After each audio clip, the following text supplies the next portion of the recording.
Hey everybody, Brant here with Nutrition First Coaching, and today is all about protein. It's something I get asked about every day, and with every new client, it's the first thing we focus on in our protein anchored macros.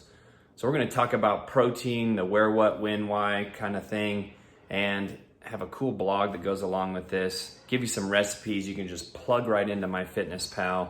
Let's make it easy to get in that protein. All right, on to the video.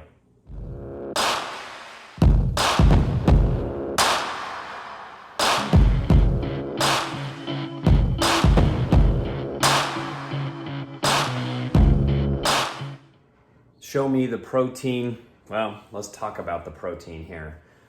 First of all, how much do we actually need of protein? Well, with every good nutritional question, the answer is it depends. So this can be anywhere from 0.7 grams per pound of body weight up to even 1.2 grams per pound of body weight. What I mean by that is if you're 50 plus pounds overweight, you're trying to lose that 50 plus pounds, you don't need a ton of protein because you have so much energy stored in reserve. So that's where we can drop the protein down, even 0.6 grams per pound of body weight. We can go on that low end if you're really trying to lose a lot of weight. And that is allowing you to keep your calorie budget for the day down. And that's gonna still give you enough protein for all the basic metabolism processes you need that we'll talk about in a little bit. But it's gonna allow you to bring that calorie budget down so that you can start burning some stored body fat. Now, if we're talking more on the performance end or trying to maintain, if not grow, muscle, and we are a very active person, now we're in that 1.2 grams per pound of body weight. I've heard people go up to like 2 grams per pound of body weight, and that's a lot of protein to eat. So let's take a 200-pound person. If you're in that 1.2 grams per pound of body weight, so we're at 220 grams of protein. If you're in that 0.7 range, now you're at 140 grams of protein. So that gives you a little realistic look at how much in terms of protein. So just take your body weight, multiply it by one of those numbers or something in that range. Try it out, see what's right for you. From what? This is also the big question I get asked. Is bacon protein? Oh, I eat a lot of nuts. Those are good protein. How about all the cheese I eat? Isn't that good protein? Well, all of those things are really a fat with some protein. So that is where people stumble. They get a lot of fat in. Oh, I got 20 grams of protein from my bacon and my nuts. Yeah, but you also got 35 grams of fat, and there's a whole lot more energy in that fat than there is in your protein. So we're talking good animal sources. Your white meats are better, chicken, turkey, less fatty porks, white fish, even some of your fattier fish, you're still gonna get really good doses of protein. Something I've been eating a lot of are those little tuna packs that are flavored.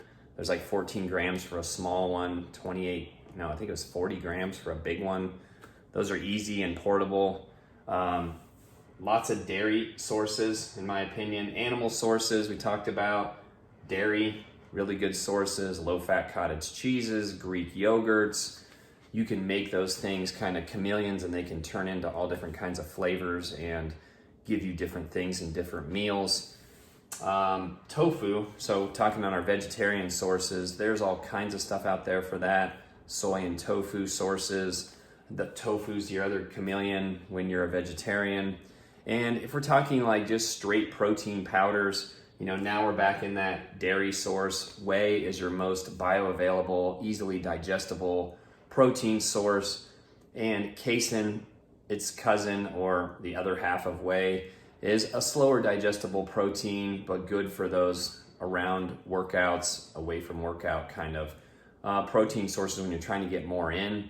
Now, if we're talking a vegetarian that's trying to get some easy digestible protein, they want some kind of shake, make sure that your vegetarian source of your protein powder is some kind of pea rice combination.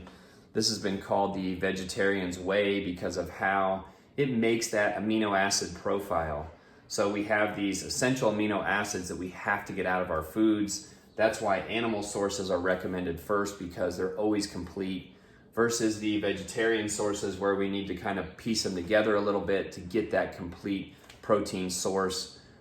Animal sources are always going to be more bioavailable, so that comes down to how we digest them, how we assimilate them, how they help with all of our tissue needs in our body.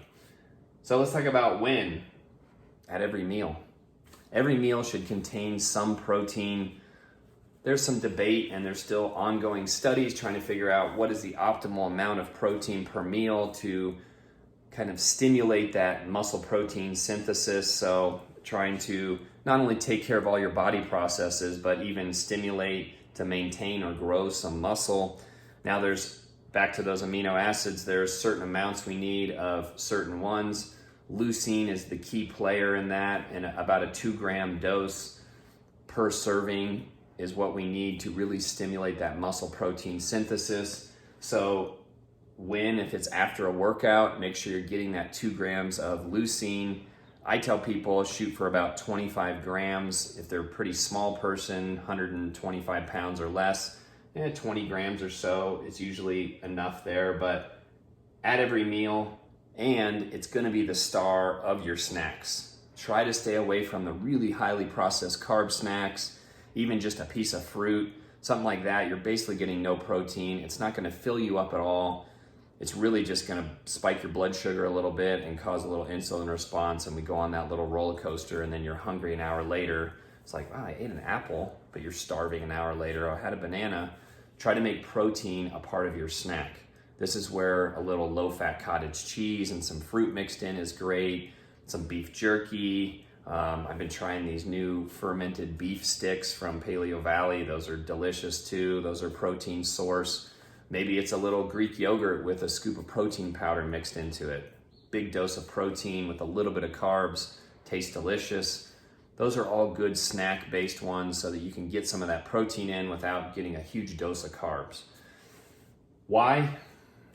Well, we could do lots of videos on this, but we need it for muscle synthesis. So we talked about that minimum amount of leucine and that minimum dosage of protein to cause muscle protein synthesis.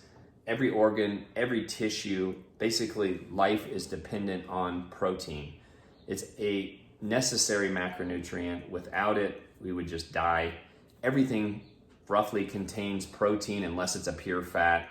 So we're talking oils and we're talking, animal fats, but everything has a little bit of protein. Plants, fruits, and then of course animal sources. We need protein. We have to have it. It's why we call it protein anchored macros, because without protein anchoring that base of our macros and deciding what our calorie budget is from there, we're starting to miss out on things. It can cause problems down the road, and as we age and we naturally lose muscle, which is just called sarcopenia, and that's just how we age, and we lose a little muscle each decade of life past the decade of the 40s. So we need more protein to stimulate that muscle protein synthesis. We need more protein as we age, and protein is going to keep us strong, healthy, feeling good, repairing our body and our tissues. It's going to make us feel like a rock star. So accompanied with this, we'll have some cool protein recipes you can just plug right into MyFitnessPal. Look at some of our other blogs and videos on protein we've been doing lately. It's all about protein in July. So let's get some protein in the diet here. Let's eat to perform. Good protein, build some muscle, get in the movement and the exercise with it. Your body's gonna love it. If you like these videos, like and subscribe to us. Drop us a little line, tell us what else you'd like to hear about. And I hope you keep tuning back in for more videos, because I'm gonna keep making them in my garage until I get, 100,000 or so likes and subscribes and stuff like that. Could take a while. I'm gonna need my protein as I age here. All right, take care. Talk to you soon.